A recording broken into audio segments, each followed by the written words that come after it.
Hello guys, hello, this is for Aries. Okay Aries, welcome dito sa aking channel, Kapalaran 888. Welcome guys. Alamin natin kung anong messages, vibration, gabay, energy para sa lahat ng Aries. Okay, Aries, the thinking man, the garden and the gate. Wow! Okay. So, dito sa dalawang baraha na to, Aries, sinasabi ng baraha sa'yo na during the Saturn retrograde, kung ano man yan na iniisip mo, okay, kung ano man yan ang mga pinaplano mo, this one is the garden and the gate. You're waiting eh. So, sinasabi ng baraha, for the 5 months, this is the period, this is the time for slowing down. I-reassess mo yung mga priorities mo sa buhay. Prioritize your family, your emotion, kung may anak ka. Kailangan mo ng pasensya. Huwag masyadong ano man ang plano mo, whatever plans, ano bang iniisip mo. Kung ano man ang iniisip mo, kailangan natin siya. As an Aries kasi, fire sign kayo. Ang bilis ng action nyo, mabilis kayo. So, medyo aggressive yung approach nyo sa buhay. But this time, for the next 5 months, ang sabi ng baraha sa inyo dito, you need to be patient. Huwag tayong masyadong mabilis. Kailangan nating planuhin ang lahat ng mga decision making natin. Kailangan nating maghintay. Okay, so sa relationship, 32 eh. So, sa relationship guys, sinasabi ng baraha, tingnan mo, naka-close yung close yung gate, 'di ba? Garden sa loob and the gate is closed. So, sabi ng baraha, kailangan natin na i-reassess yung mga expectations nyo sa relationships nyo, boundaries, and kung paano, or mayroon bang balance yung relationship. Silosa ka ba? Or masyado ka bang nagtitiwala sa karelasyon mo? Ganyan, ganito. And aside from that, this one sa thinking man, sinasabi ng baraha sa'yo na etong 5 months na to, kinakailangan mong i-reassess, mag-reflect ka din kung yung mga ginagawa mo sa ngayon ay mabuti ba siya para sa'yo. Ano bang maibibigay niyan 5 years from now? Ano ba yung nangyari sa'yo sa past? So, reassessment also of the past na yung past mo, ano bang nangyari sa past mo? And nakafocus sa'yo yung Saturn retrograde ngayon eh. Saturn retrograde in Aries. So, may mga ibabalik sa iyo ang Saturn retrograde. So, magre-reflect ka yung mga past pain and heartaches mo sa past. Marirealize mo yon na kailangan ko na talagang magbagong buhay, parang ganoon. So, marami kang babaguhin sa buhay mo. Okay?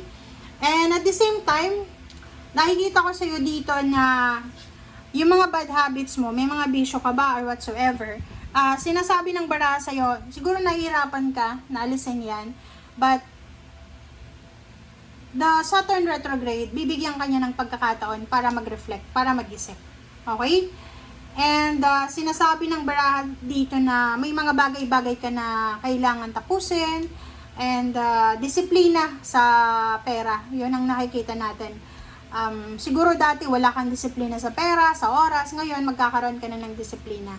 And if, for example, may mga delay sa buhay mo, dati pag halimbawa, di ba, before, pag yung mga gusto mong mangyari sa buhay mo, hindi nangyayari, may mga delays, may mga setbacks, may mga obstacles and challenges, parang iniisip mo na, ay, ayoko na, parang ganun. But now, this Saturn retrograde, this 5 months, marirealize mo na yung mga delays pala na noon, nangyari sa dati mo, before, ay oportunidad pala yun sa'yo para mag-improve yung buhay mo.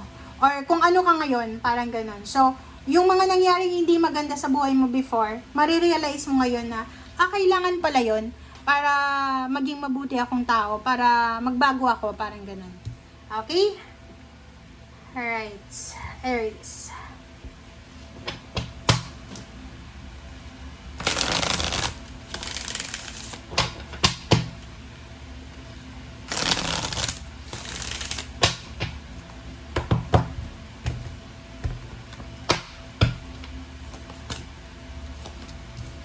Alright, so High Priestess.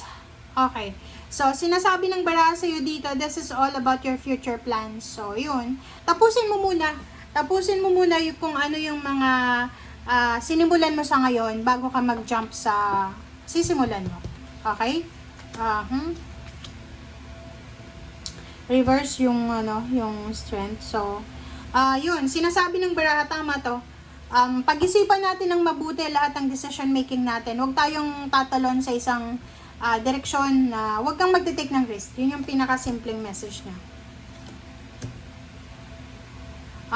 So at the same time din, sinasabi ng baraha sa'yo dito,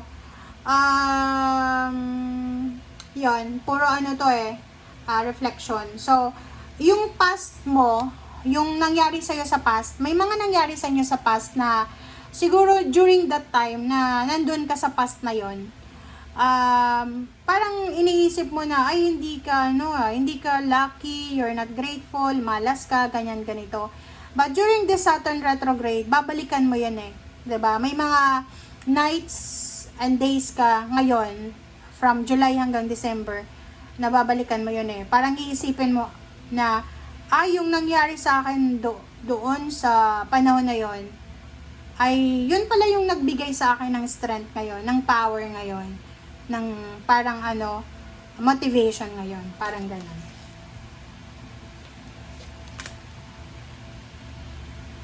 Okay. Eto pera to, sabi ko lang sa'yo kanina. Para makaiwas ka sa problema sa pera, kasi puro pera yung problema mo eh. Umiinit yung ulo mo, nagiging aggressive ka pag may problema ka sa pera. So, sabi ng baraha sa'yo dito, para maging balance yung finances mo, para makaalis ka na sa financial problems or sa scarcity or poverty, kailangan ng balance guys. Kailangan ng disiplina. Disiplinahin mo yung sarili mo. Okay? And, kung medyo nakakaramdam kayo ng katamaran, sinasabi ng baraha sa inyo dito, kailangan yung kumilos. Kung gusto mong umasenso sa buhay, make sure na meron kang ginagawa. Okay?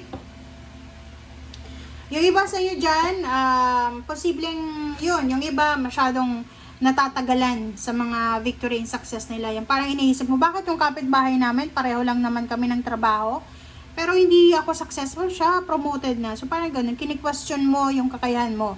Kini-question mo kung ano yung blessings mo. So, this Saturn retrograde, marirealize mo din na walang tiyaga, walang nilaga. Okay? This is the realization. Ito talaga yung gustong ibalik sa'yo ng Saturn retrograde. Ang ibabalik talaga, ito talaga, prangkahan na tayo.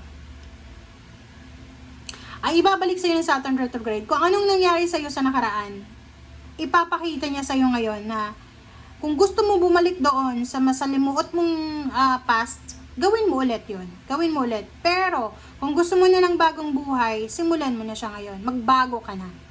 Okay?